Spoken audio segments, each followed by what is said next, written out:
Mwiko anaotumia kupikia ndio anaojikunia kwa pani. Nyama ya mbwa wanadanganya watu kuwa ni nyama ya mbuzi. Wateja wanaoagiza nyama ya kuku katika hoteli hii hupewa nyama ya kunguru. Wanakula kunguru na mbwa bila wao kujua.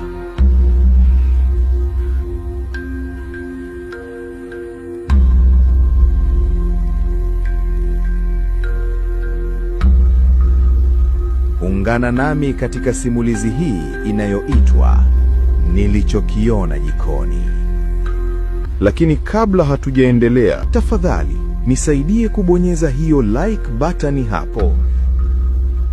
Kisha bonyeza palipoandikwa follow. Umeshabonyeza follow button? Okay, sawa. Sasa tuandikie komenti ya maoni yako juu ya simulizi hii, na unaitizama simulizi hii ukiwa wapi? Nchi au mkoa gani ulipo sasa hivi?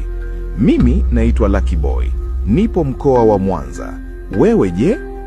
Okay, tuianze simulizi yetu sasa. Kwa jina anaitwa Asha Mremi. Asha alikuwa msichana wa Kitanzania mwenye umri wa miaka 20 na kitu, msomi, mwenye muonekano wa kuvutia na aliyependa sana maisha ya soft. Alikuwa ni mtu ambaye hapendi shida ndogo ndogo. Kwa Asha, alitaka maisha kwake yawe rahisi sana, na moja ya vitu ambavyo kwake aliviona ni tabu, basi ilikuwa ni kupika.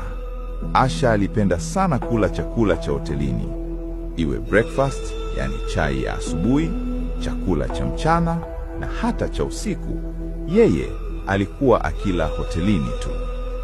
Siku moja, Asha alikuwa amekaa kwenye mgahawa mmoja wa kawaida, lakini ghafla tumbo lake likaanza kusokota vibaya. Alijisikia kubanwa muharisho ghafla, yani haja kubwa. Jasho likamtoka na akajua kabisa, hapa siwezi kuvumilia kubana hii haja, kwa sababu ni kama haja ya kuharisha hii. Kama unahitaji mwendelezo wa hii hapa simulizi na simulizi nyingine nyingi sana, ingia YouTube, andika Bongo Simulizi. Utakutana simulizi nyingi sana ambazo na imani utaenjoy. Kwa hiyo tukutane YouTube guys.